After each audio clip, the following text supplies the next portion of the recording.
Então, eu tenho o prazer de falar agora com a doutora Nadir, que é titular da DEPAI, conversar com ela. Doutora Nadir, boa tarde, um prazer imenso falar com a senhora. Boa Obrigado tarde, por atender André. aqui a TV Capital, o programa Capital Urgente. Obrigado, doutora Nadir. Boa tarde para você, André. É um prazer muito grande para mim e para os seus telespectadores e poder participar e colocar, porque o dia a dia, né, do nosso frente à DEPAI aí há mais de 10 anos. Pois Estou à disposição de vocês para qualquer esclarecimento. Doutora Nadir, eu sempre falo, sabe, que, inclusive, eu penso que a gente deveria começar um novo Brasil de uma forma correta, mas isso é impossível. Então, se a gente fosse investir hoje em educação, em cidadania, em políticas de saúde pública, levaria pelo menos aí 20 anos, 20 ou 30 anos, para que a gente tivesse um novo Brasil. Infelizmente, nós não temos esse tempo.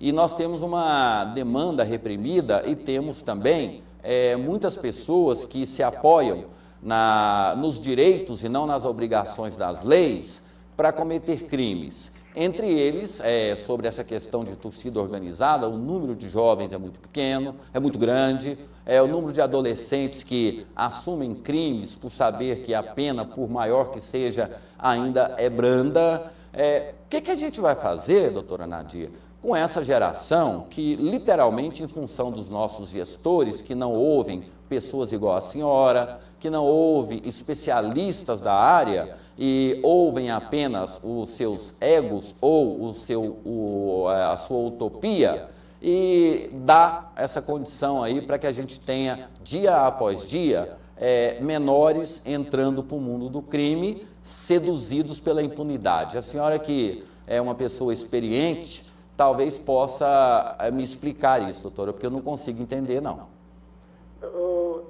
André, por incrível que pareça, a gente, por esses anos todos de vivência, de experiência, não só na DEPAI, mas em todas as outras áreas da delegacia da polícia que eu já atuei, a gente sente-se totalmente impotente. Eu também sou cidadã, sou mãe, sou avó, né? E sou um ser humano também que sou vulnerável à ação desses adolescentes, que cada vez mais estão entrando mais cedo para a prática, eles não podem falar crime, né, para a prática desses atos infracionais. Você estava mostrando as ações desses adolescentes nos estádios, em todos os locais, inclusive antes de chegar até o estádio, eles já começam nos ônibus e estão constantemente, dia e noite, eles estão fazendo arrastões nos ônibus, terminais, causando terror para toda a população que, infelizmente, o ônibus que tem para andar é essa, a condução é essa, e muitas vezes ele não consegue nem chegar no seu local de trabalho pela ação desses, não posso falar também marginal, desses adolescentes infratores que estão aí aterrorizando todo mundo. É com muita tristeza que a gente vê, porque infelizmente não é prioridade. Eu acho que adolescente, as causas da questão do adolescente não dá voto, não é questão assim prioritária para os nossos legisladores. Que se fosse, com certeza, muitos projetos que já realmente que resolvessem, que tentassem pelo menos amenizar essa situação, já estariam em andamento lá nos nossos deputados e no Senado. Mas a realidade é essa, eles estão preocupando muito mais com a palmadinha, com a ingerência do Estado dentro dos lares, desautorizando os pais, que hoje o pai não tem autonomia nenhuma sobre o seu filho, porque se ele falar, você não pode fazer isso, ele já não pode colocar limite desde criança, porque os filhos, desde pequeno, eles já sabem, criança, eles já sabem que eles têm direitos, eles nunca sabem que têm deveres. É o caso dos adolescentes que praticam esses atos infracionais e que acreditando que o Estatuto só lhes dá direitos e não deveres. E poderia ser bem diferente, mas infelizmente o número de adolescentes que estão entrando cada vez mais cedo para essa prática desses atos que são graves, nós não temos locais para onde encaminhar esses adolescentes. A ação da polícia é feita, o Ministério Público muitas vezes representa e é obrigado a entregar esse adolescente para a família, porque o local, além de não ser adequado, é insuficiente para colocar esses adolescentes. É uma questão seríssima. Hoje nós recebemos os alunos uns 100, mais ou menos, de alunos da PUC, lá na delegacia, que sempre nós temos visitas, para eles verem na prática como que é, e deixei bem claro que o futuro nosso, a gente já está sentindo assim impotente com relação a esses que nós estamos lidando, mas com alguma esperança, que o brasileiro vive disso, a gente colocar a responsabilidade desses jovens que estão estudando e que ver se vislumbra alguma coisa diferente e se tem um compromisso também de fazer qualquer coisa e de cobrar, inclusive, das autoridades que estão lá em Brasília, do bem bom, né, com todas as mordomias e que realmente querem o voto, mas não estão preocupados de resolver a questão seríssima que está não só em Goiás, mas no nosso país inteiro, que é a relação do adolescente infrator. Porque isso acaba virando palanque político, né, doutora? Porque a gente vive num Brasil que não existe um pensamento de federação, né? Tem aquele pensamento de estado e às vezes de município. Então, assim... E às vezes nem disso, né? Porque às vezes estão olhando para o próprio umbigo e estão preocupados. Se tem um projeto que era bom, como eu faço questão de relembrar tantos projetos ótimos que nós tínhamos em Goiânia, que a gente não via esse tanto de adolescente, nem no mundo da marginalidade, nem pedintes nas ruas aí. E, infelizmente, como o político, ele quer mostrar alguma coisa, nem que seja desfazendo aquilo que está dando certo, não é um projeto de Estado, é um projeto particular. Ele receioso de não ter um palanque, uma plataforma para mostrar, se eu seguir com esse aqui foi feito na gestão passada. Eu tenho que mostrar alguma coisa diferente, seja para pior. Mas ele tem que subir no palanque, isso aqui tal, fui eu que fiz, então, porque senão eu não vou ter esse eleitor na próxima eleição. E a gente tem notado isso em Goiânia, infelizmente, e não é só aqui não. Eu falo de Goiânia porque eu sou regionalista, Sim. amo meu estado. Não, e o Brasil é aqui, né? O Brasil então, é aqui. Nós temos, infelizmente, essa ideia que os nossos políticos eles não levam ainda a sério esses projetos que são viáveis, são fáceis de serem colocados em prática, estavam dando certo e foram retirados. Doutora, no ano passado, a presidente Dilma, ela anunciou um pacote de 4,5 bilhões para combater esse maldito desse crack que a cada dia que passa cresce muito. Quanto que chegou para a senhora aí, para que a senhora pudesse fazer alguma ação desses 4,5 bilhões?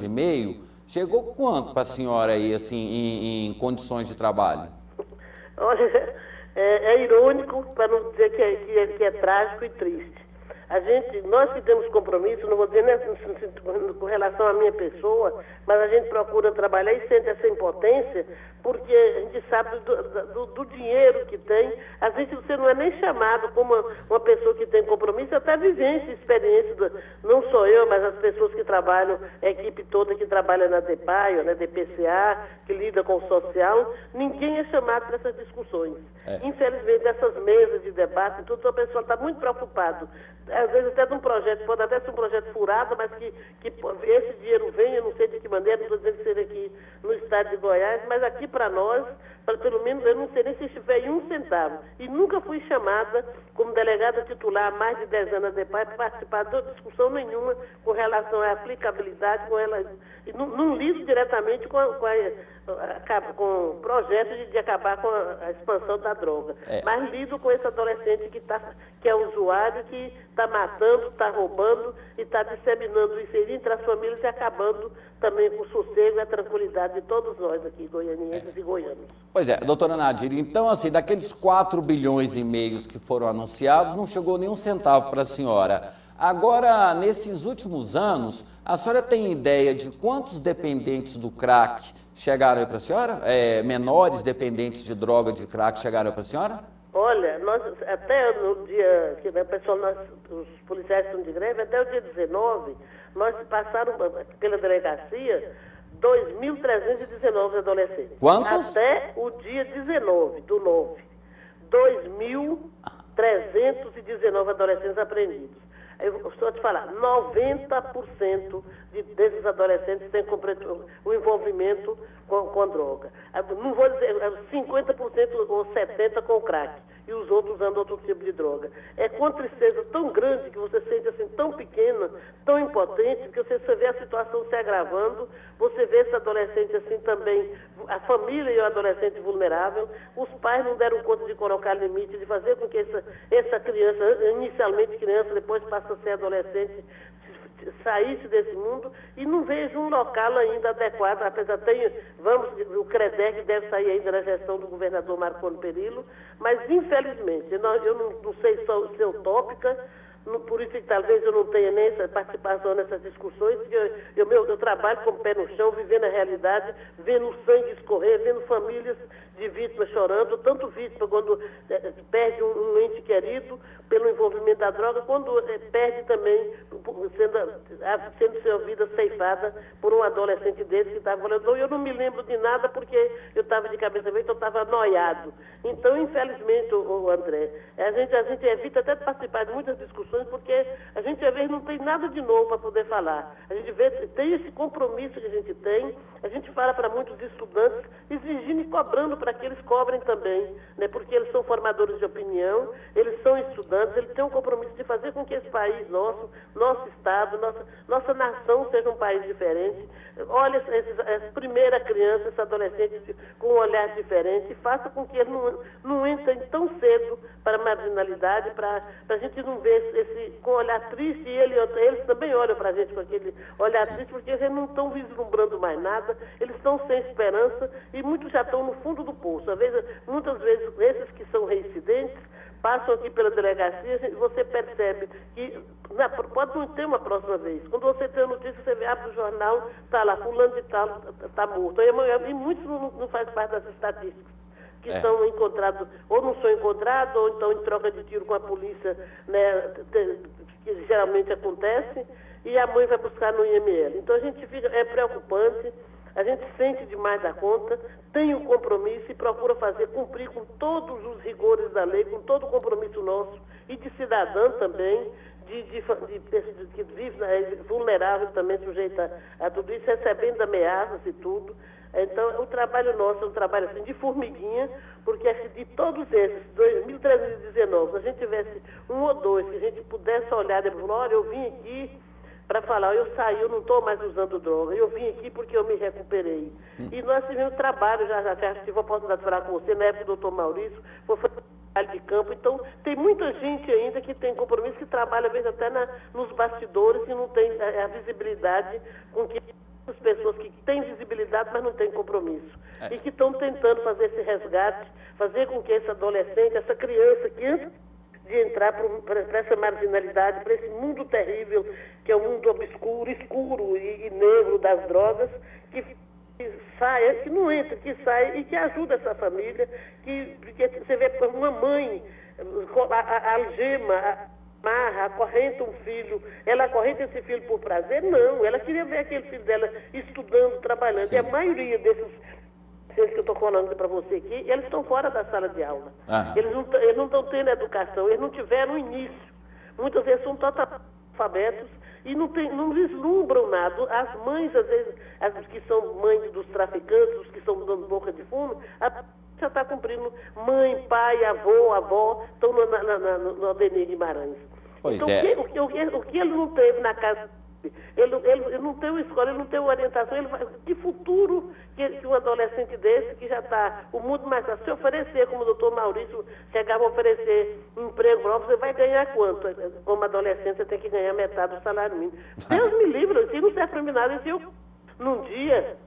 Então são essas coisas que a gente, se tivesse as pessoas certas, nos lugares certos, no trabalho de compromisso, com compromisso e com seriedade, com certeza nosso país, nosso Goiás aqui, nossa Goiânia, nessas condições que nós estamos vivendo atualmente.